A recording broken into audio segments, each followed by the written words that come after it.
What's up, everybody? Welcome back to Web3 DJs, home of the fastest 30 minutes of crypto, NFT, and Web3 on the entire blockchain. I'm your host, Sticky Finger Jones, with my co-host, Hofstra.eth. And today we've got an absolute belter of a show lined up for you guys.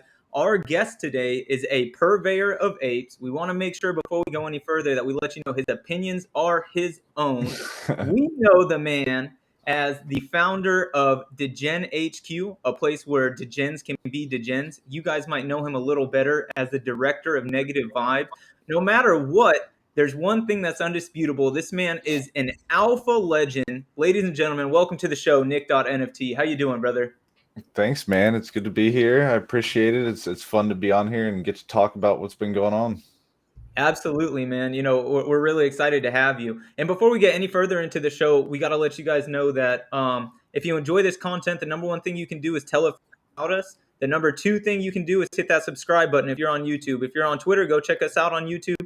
And regardless of where you're viewing from, we've got Nick.nft's DegenHQ Discord in our video description. Make sure you hit that and go check them out. So, yeah, let's get right into it, man. Why don't you go ahead and give us an introduction about who you are, like where you were from, where you're coming to us from today, your background outside of Web3.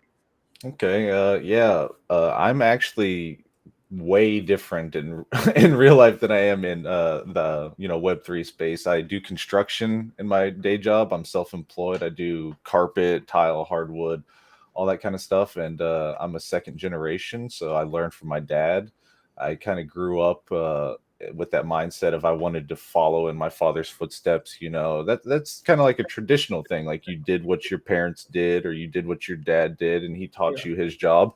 So I kind of got that in my mind when I was real young, and I just stuck to it. School and college really isn't my sort of thing. I didn't learn well in a classroom setting. I'm more of a hands-on experience kind of person. Right now, I live in Kentucky. This is where I was born, actually. I lived in Florida, down in Orlando, all through school growing up. That's where I lived as a child. I went to high school in Orlando, and then when I got old enough to be on my own again, I decided to come back to Kentucky, where I was born, and start doing this construction shit. Which I mean, it pays pretty well. That's the best thing. It's a trade, It's not working at McDonald's. Like I bought my own home. I can afford to live, and then found Web3 and crypto as my hobby. I wanted to find something to get out of work in construction all the time, because as well as you can live off of it, it still sucks to destroy your body to live and survive.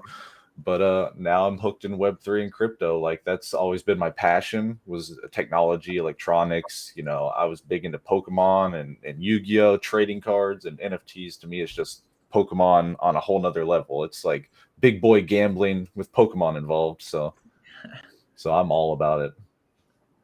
Yeah, that's great. Hofstra, you ever do any construction work? Dude, yes, I did.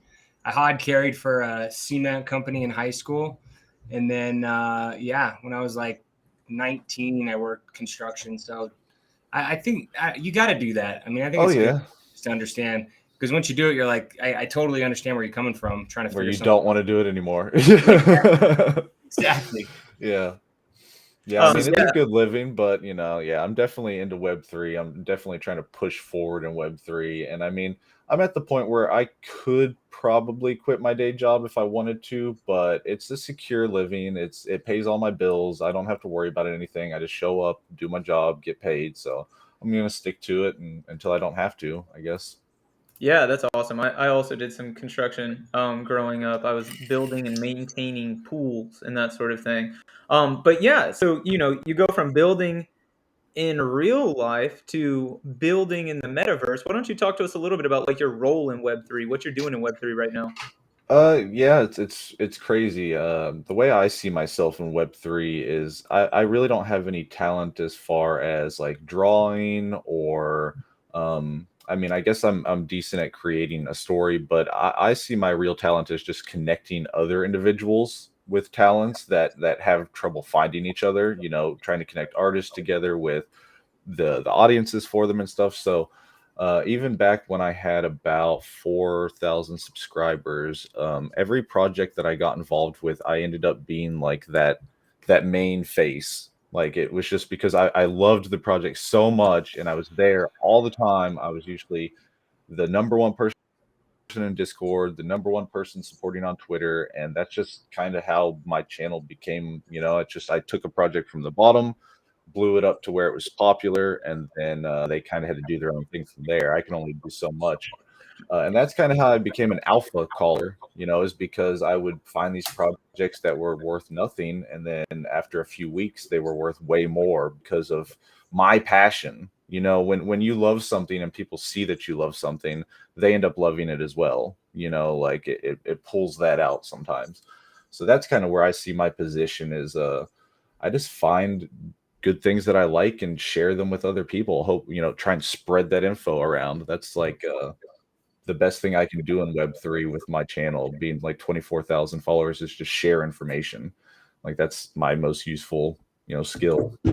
So how did you get to 24,000? I remember when I got into Twitter, I didn't have any followers. I never used Twitter.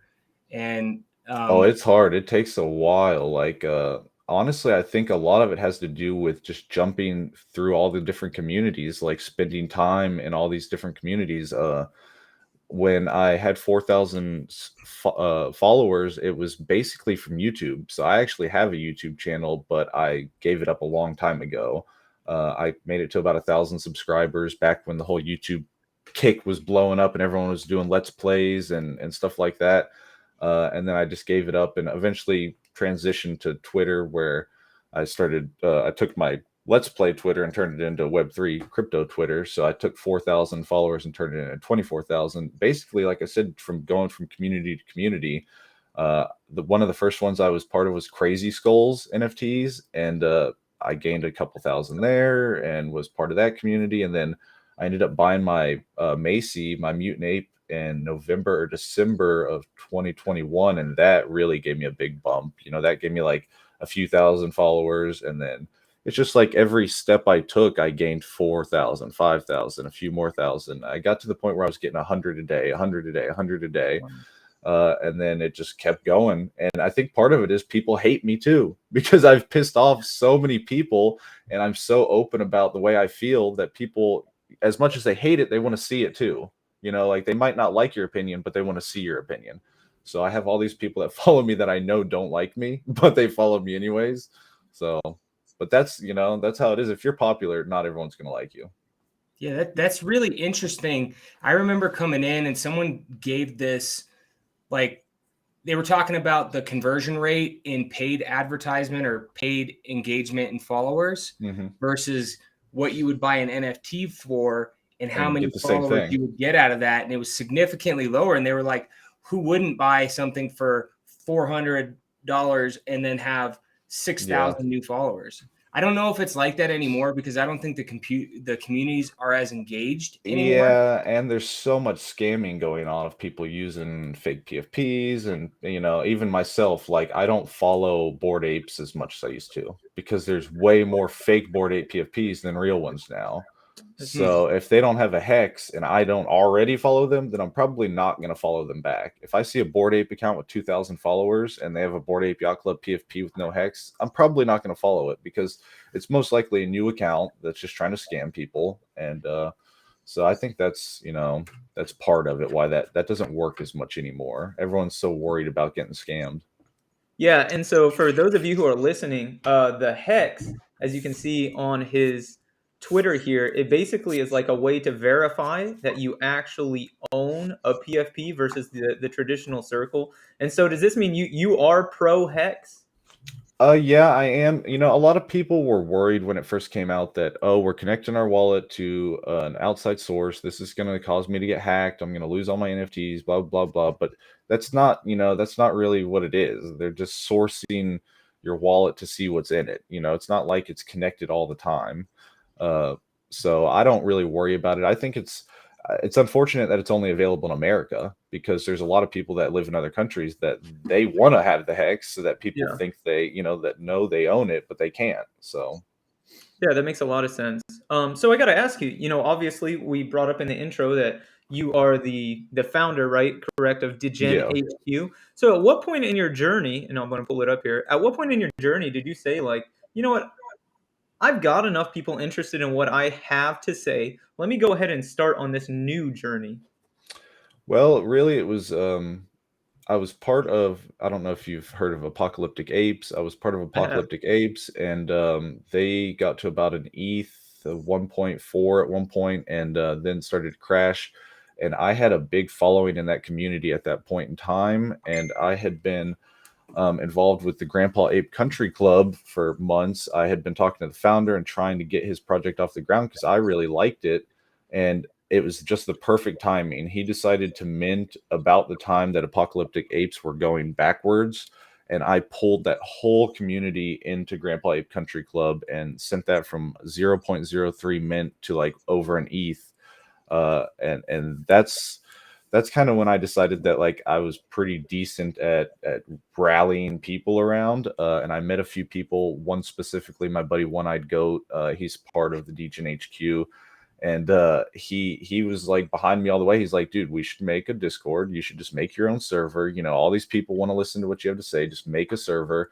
So I did it at first, and it was open for the public. Everyone was welcome. We did like game nights, and we did all kinds of stuff. And people constantly kept telling me, you should make an NFT. You should make a pass for the server. You should do this. You should do that. All the people telling me. So I was like, okay, if that's what you all want, then that's what I'm going to try to do. You know, so I contacted an artist and got her to make up this card. And then I got it all minted out and everything. We decided I did a poll a few different times. I wanted to do 420 items for the memes, of course. Nice.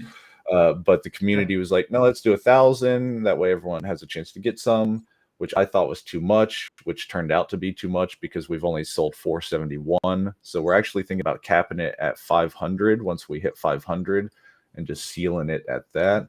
But yeah, it was all just mainly, it evolved into, I wanted a place where I could get to know the people that really supported me. I wanted to be able to give back, not to just anyone on Twitter, but to all the people that were there all the time supporting me. And one of the best things about the server and it being gate kept by an NFT is that we have like no scammers, because the only way to get in and talk is you have to buy an NFT to get into the main chat and talk with everyone. So we have like no scammers. Everyone's super genuine. Everyone that's in there wants to be in there. So it's a great environment. It's really fun. Everyone has become like my family. You know, they're in there every day. One of our members actually had a medical emergency a few weeks ago where he needed to get surgery. He tried to sell some of his gutter assets and was scammed and lost his asset.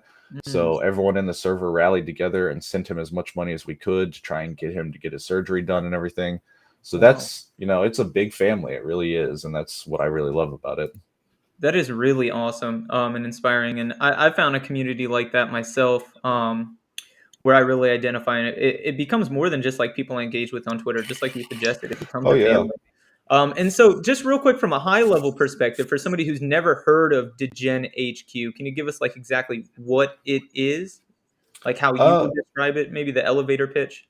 Yeah, the way that I would describe it is just as you know, a lot of people want to call it an alpha server. A lot of people that join, they expect that they'll come in and there will just be a spot where I'm going to say, "Hey, go buy this." And then, "Hey, sell this at this price." But that's not, you know, that's not how I do it. It's more like I'm here to offer advice and guidance based on being here for multiple years longer than you are. You know, like I bought and sold a bunch of trash. I've lost a bunch of money.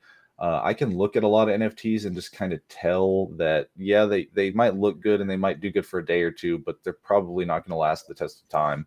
And that's mainly what they're getting by joining. You know, they're getting that experience and that knowledge, and not just from me, but from the collective group of everyone there, you know, because they've all learned from me and they've learned from a bunch of other people that they know. And together, you know, we all work together. It might be called Nick's DegenHQ, but really it's everyone there makes it what it is, you know.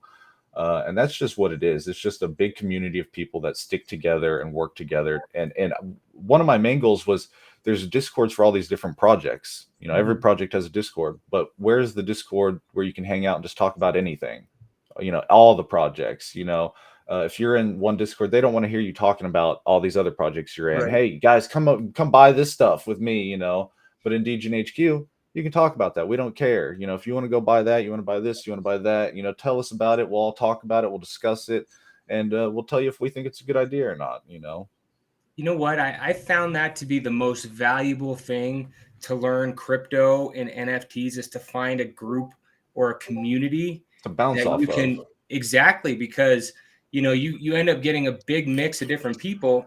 Some people are into DeFi, some people are into this blockchain, some people know how to do this, and then you pick stuff up really quick. And then you have people that have your back too. So that's how I learned security. That's how I learned how to set up my ledger. That's how I learned so many things in the space. I'm a part of another one. Shout out Back Alley. That's the kind of group. That's the group that I navigated towards. And I would encourage anybody that's new to find that sort of group like yours.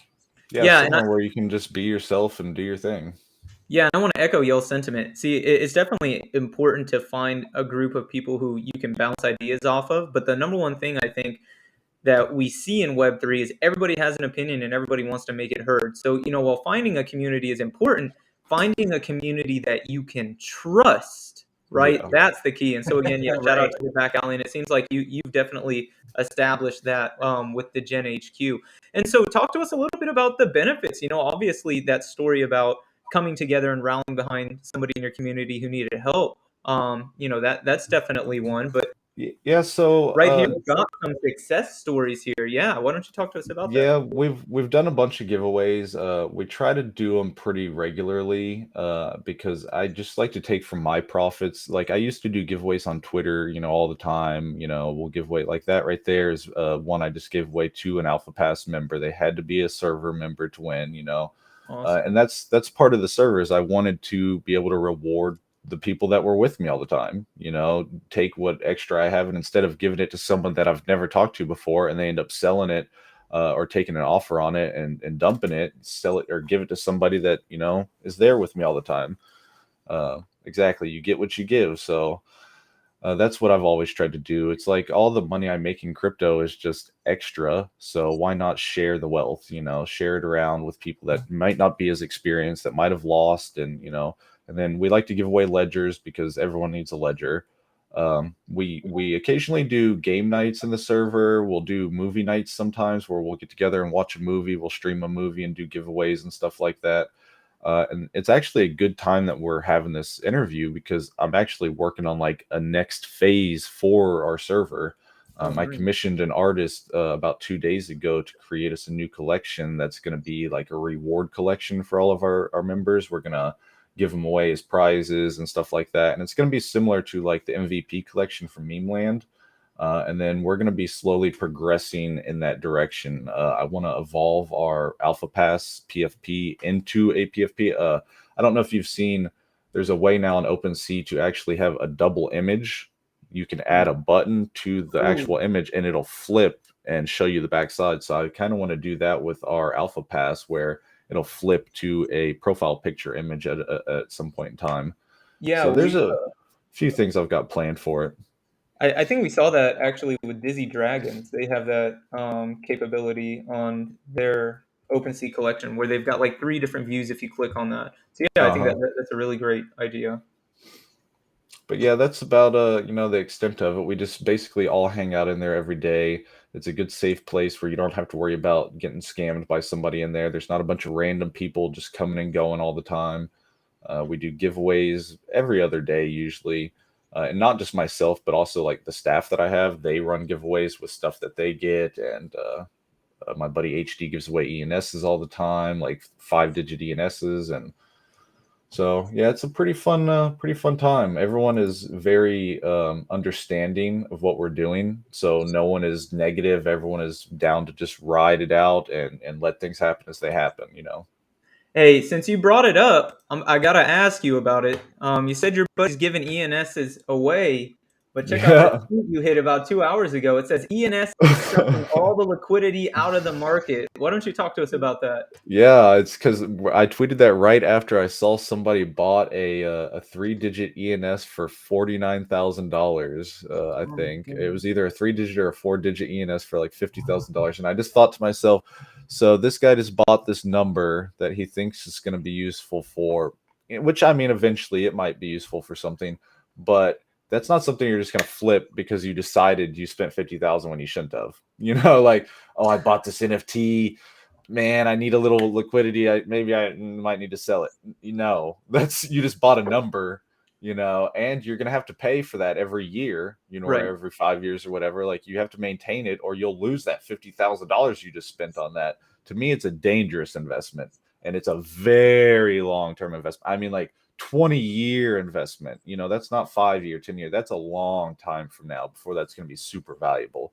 And right now it's just some of the hype, you know, it's that hype. Everyone's looking for the hype. What's making money right now? What can I make money on right now? ENS? Well, ENS is making money right now.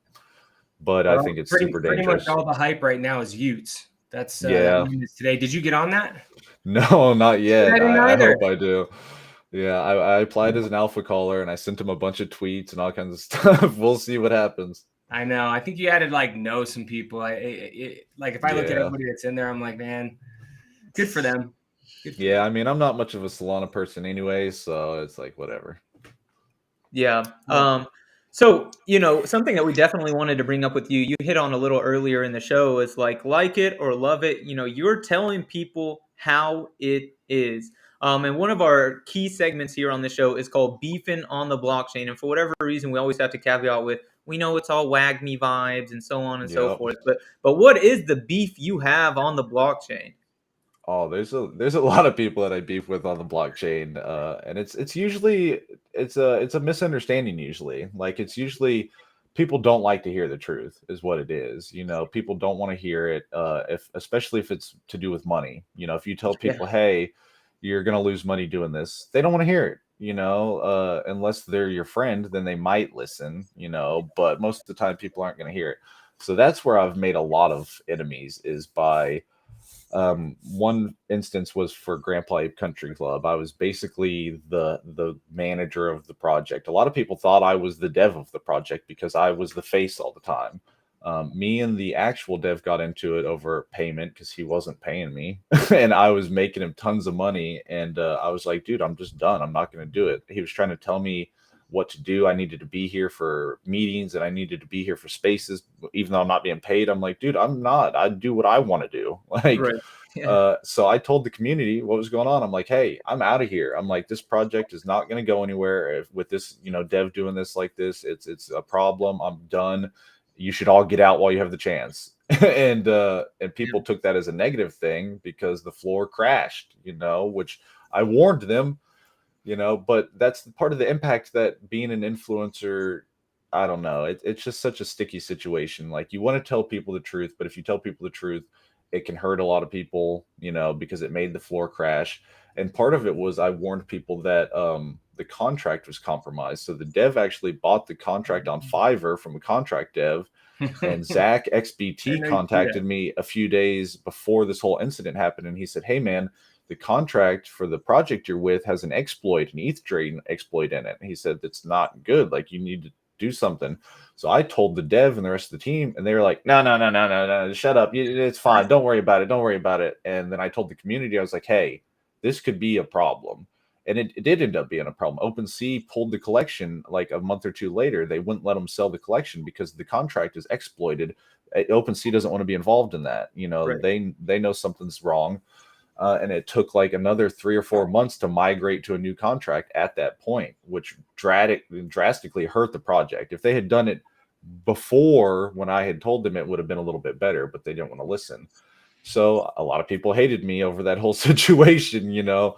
And then I've got into it with another group called Ape Liquid for whatever reason.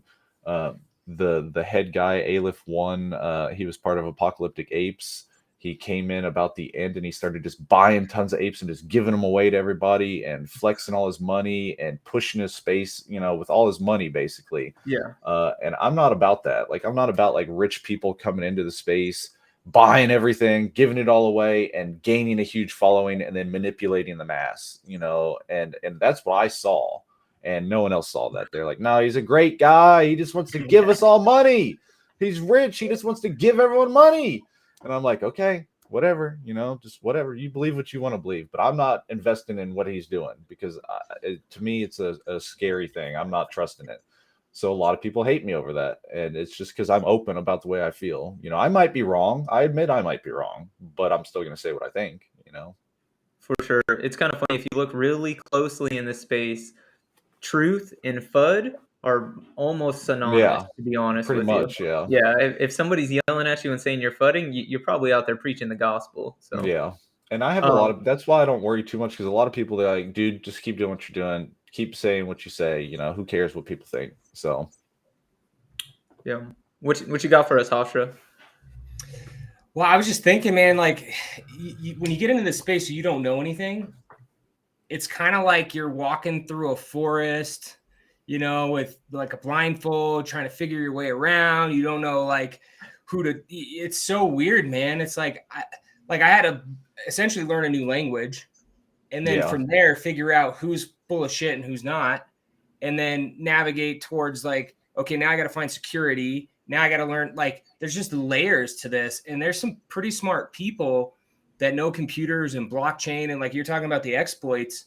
Like, Yeah. how's a guy like me gonna know how to like go in a contract and figure out what an exploit is? Like, you need people that know how to do that to keep everyone honest, because like you said, people come in and represent themselves like there's certain people, and they'll rug a project or they'll scam. Like, I've been scammed. Everybody's been scammed in this. Oh, yeah. I've easily been scammed for like at least $1,000, and that's probably cheap compared to what other people have been scammed for. So Yeah, that's a rite of passing around here. yeah, it is, but it sucks, man. When you're new and you get jacked, like you feel like an idiot. And you don't Oh, want to yeah. tell anybody. It's embarrassing. It's like, I don't know. So Oh, I got like hit a few weeks ago, and I've been here for a few years, and I thought I was pretty smart, but these scammers are getting really smart.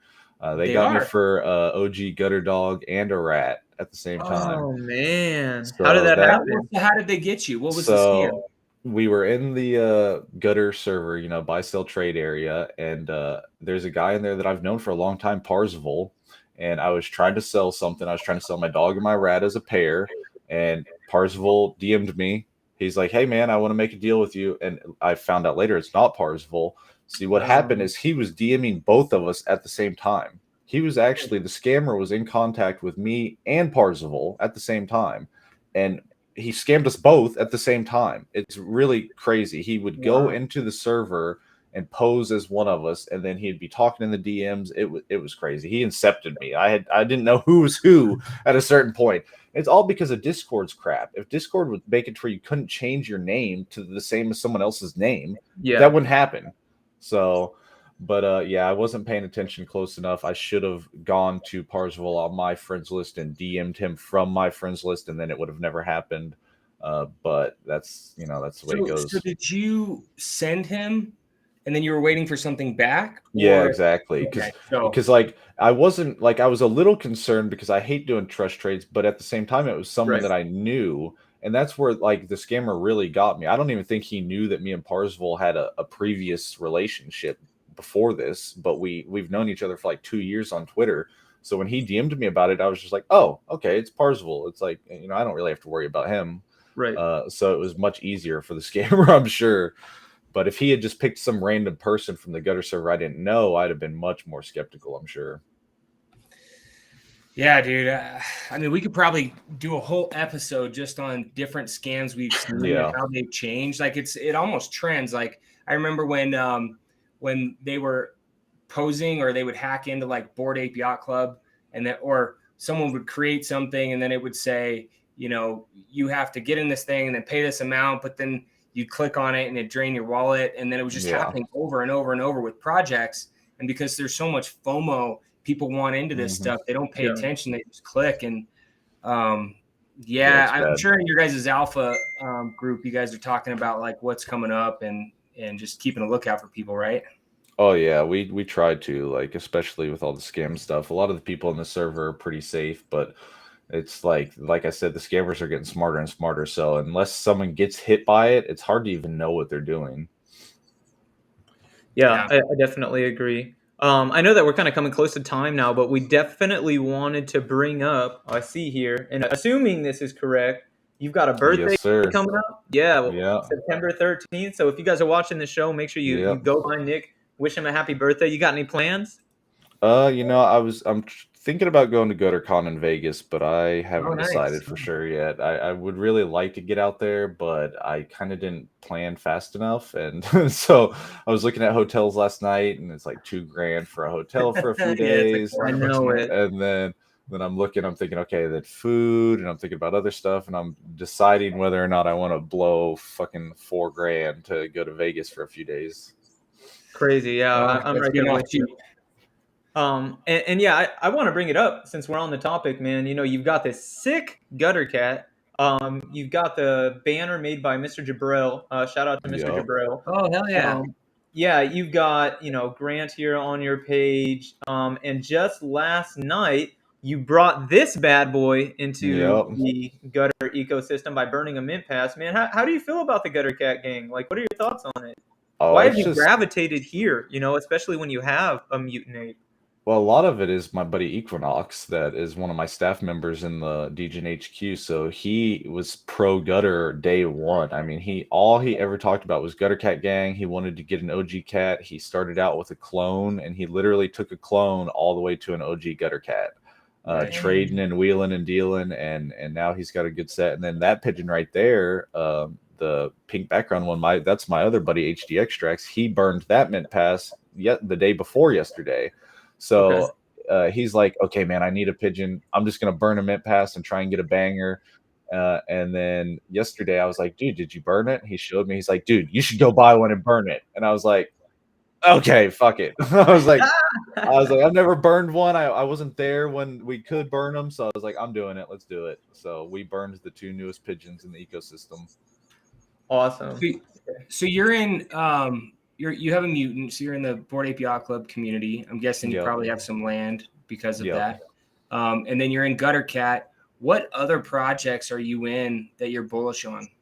Right now, Killer Bears is super bullish. They just Huh. started their staking mechanism. That right there is super bullish. They're going to be doing like upgrades to your PFPs or to your NFTs of some sort. I don't know. They haven't explained completely. I'm kind of bullish on Degen tunes. I really like Degen tunes, and I like the way that they did their mutation and their dynamite thing. They just definitely need to get some more work going on.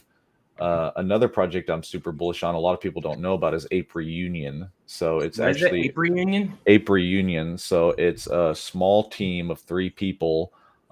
They have basically the front end guy, the dev, and the artist, and they are doing everything in house. They created a pixel art collection of 10,000 apes and minted for free. And then from that free mint, they managed to hit like a 0.14 floor at one point in time. They have a full game in development already, which is in beta right now. Like, I've been one of the beta testers testing this game that they've developed, where you can take your profile picture into this metaverse and walk around and play. It's very similar to like a Don't Starve or something like that. They developed their own rarity tool. They took the static images of their pixel art and animated them all, and you can go to their website and gasless switch it from static to animated on OpenSea. So I'm super bullish on their project. They're like an up and coming project I'm bullish on. As far as others, it's mainly blue chips right now. I'm all about blue chips because they hold their value so good. We're at a low for most of them, so buying them right now is nothing but profit. They're all going to go back up. In my opinion, gutter cats are going to be 10 ETH, 15 ETH again in another year or so. So I'm just sitting and waiting now. Like, my bags are packed. I'm just riding it out. Beautiful. So if you're giving advice to someone new, let's say I just got in, I've got 0.2 ETH. I mean, that's a lot of money for some people. What is your advice to them? What would you tell them to do? Probably I would tell them to start out with getting, like I did. You usually try and mint out like 3 things. You try and find a decent looking project that has good art. I'm all about art. If I don't like the artwork, I'm not going to buy it. It could have the greatest utility in the world. If I don't like the art, I'm not going to buy it, because if I get stuck with it, I at least want to kind of like it. So that's usually what I would tell people. You need to sit back and watch. There's a lot of sitting and watching and seeing what other people are doing, see what other people are buying, what other people think is trending, and you have to follow the trend. When I started crypto, trend is your friend is what I heard all the time. Things don't repeat, but they often rhyme, so it's usually not exactly the same as last time, but it's very similar. Just like last year about this time, we had a summer Pepe season in NFTs. Well, we're doing it all over again. It's not exactly the same, but it's very similar to last time. And that's why I'm bullish on Apepes, the rare Apepe Yacht Club. I have a bunch of those. The potatoes for Meme Land, I'm super bullish on Meme Land. If I could just buy every potato, I would buy every single potato. Yeah, what's the deal with that project? I know zero about potatoes. Like, why is everyone hot on this? Yeah, no one really knows everything. So Meme Land, no one even knows if it's going to be land or not. But the guy 9gag that created it has a large audience, and he's been around for a long time. And just the way he's developed out the ecosystem has been really smart. He's got a really good gamified loop going on. So like with the potatoes, there's 10,000, but there's only like 100 listed, because like all of them are being staked. And when you first staked it, it evolved into its next stage. And then every 7 days it's staked, you gain a ticket, and then they do a drawing every week, and tickets get drawn for prizes. The top prize is an MVP, which is another one of their collections of trophies, and the floor on those is like 30 ETH. So just staking your potato, you could win 30 ETH. You could also win other potatoes, or you could win what they call meme list, which is like their white list for Meme Land. And it's just such a good gamified loop is what it is. It keeps people involved. It keeps things rotating. And all the potatoes just evolved again like yesterday. So the floor went from like 1.3 to 1.75. And I expect it to just keep going. It's one of the biggest projects that I've seen in a while that I'm bullish on. It's probably going to be impossible to get on that meme list and white list for it, but I'm going to keep trying. Yeah, that's the beauty of Web3, man. Definitely, if you're willing to grind, you might be able to get it done. Yeah. Yeah. Go ahead, Hofstra. No. I mean, like if you're not paying attention, you could miss for a day or two. Oh yeah. And that can cost you some money. Like if you really want to be in NFTs and try to make money flipping, it's very hard to do that checking in once in a while. You have to be engaged because the space moves really fast. And even on different blockchains, it's like Solana is even faster than Ethereum. Well, a lot of it is about just the market sentiment. It's all about what people feel. It really doesn't matter. Really doesn't matter what the project is or what they're doing. If they could be doing nothing, just like Bored Ape Yacht Club. They did nothing for a long time. They said nothing, they did nothing, and people loved it, and the sentiment in the market was it's great. But it could have turned just as easily to negative, and it could have dumped to nothing and been nothing, and if you're not paying attention to that and you're not on Twitter, because that's where all the info is, Twitter. I don't care about IC tools that much or Moby alerts or anything. If I don't see enough people talking about a project on Twitter, then I'm probably not going to get involved. It has to have that wide audience. Yeah, I recently moved a big portion of my liquid in my bags. I sold a bunch of stuff into 10KTF. And the reason that I did that is I was trying to figure out a project that I can feel safe and comfortable and get rewarded long term. And I just did a ton of research on this project, and it's so closely aligned with Bored Ape Yacht Club and Other Side and all these projects that I was like, all right, I can get in this, because normally I was in and out trying to sell. I had a bunch of different things, but I'm just trying to like build on this project. Yeah. And I feel comfortable that the floor is going to continue. It's going to maintain. And then I think down the road, there's a lot of stuff. And it's kind of like you were saying, they're not saying a ton. The war and the little mystery is good. Yeah. I'm definitely a big fan of people being mysterious in their projects. It's really interesting because, like, that definitely works for Bored Ape Yacht Club, and like you're mentioning right now with 10KTF. But let's take like the recent instance of going silent, if you will, in Web3, the Doodles. I mean, they haven't put out anything in over a month on their Twitter, like you said, the main source of news or information in Web3, and people are going insane about this. Like, about the duplicators and stuff. Yeah, exactly. So it's really interesting how very similar tactics can play out totally different for two blue chips at that, right? This isn't just like a project starting out in something that's already established. Like, these are both well-established projects. Yeah, I think a lot of it just has to do with people's expectations.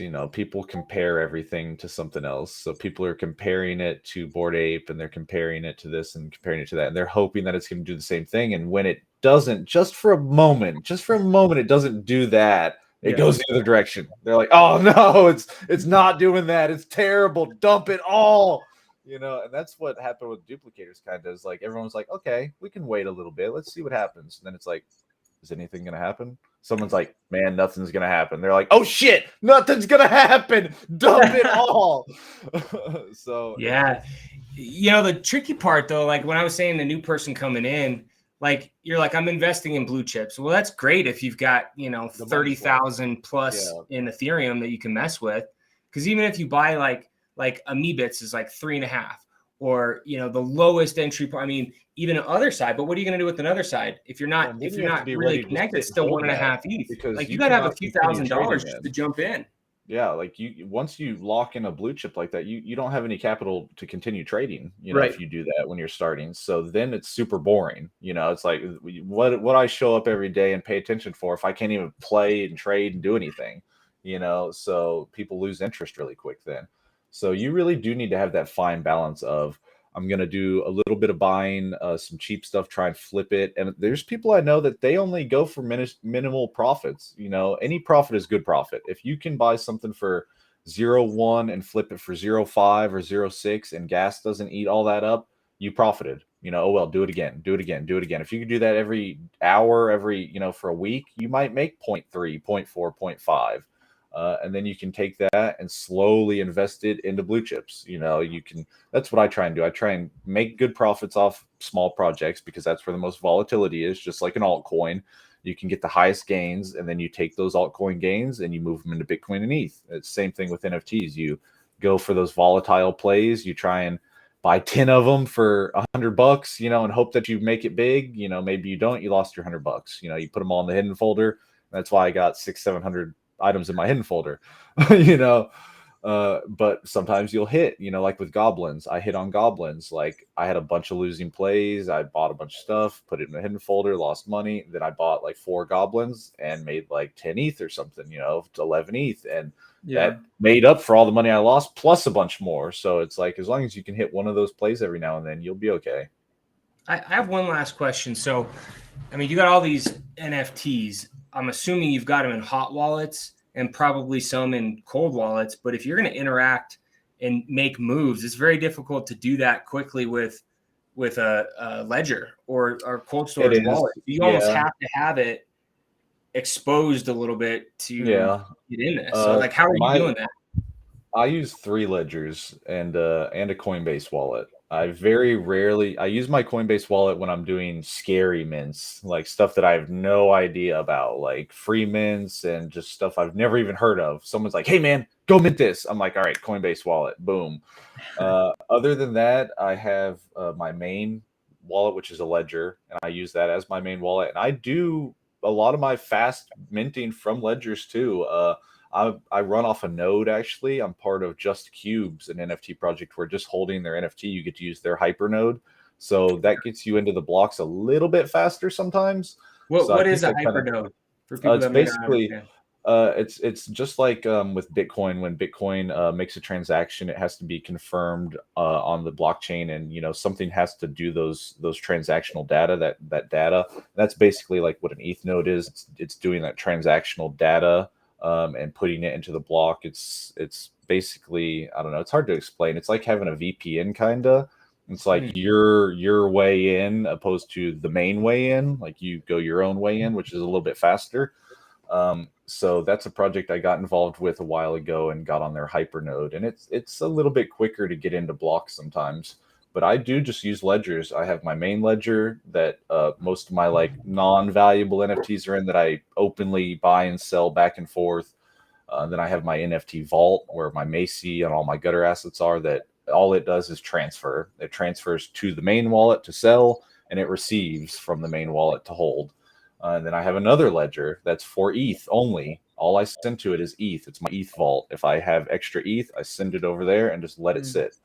And that's how I do everything with 3 ledgers. And I'm pretty quick about it. I can pull this ledger real quick and have that other one plugged in and undo the code pretty quick and try and get a transaction going. But you just have to be ready ahead of time, I guess.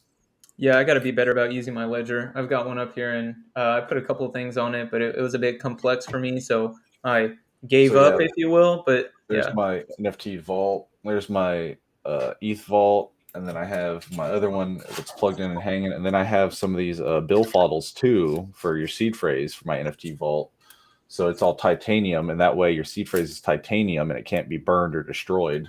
Oh, that's awesome. Yeah. So since we're flexing ledgers, Yeah, got to make the sure I bill show mine up foddle. there too. Oh, Oh should man, I go grab mine? I want one of those black ledgers. I haven't got into that project yet though. Nice, very nice.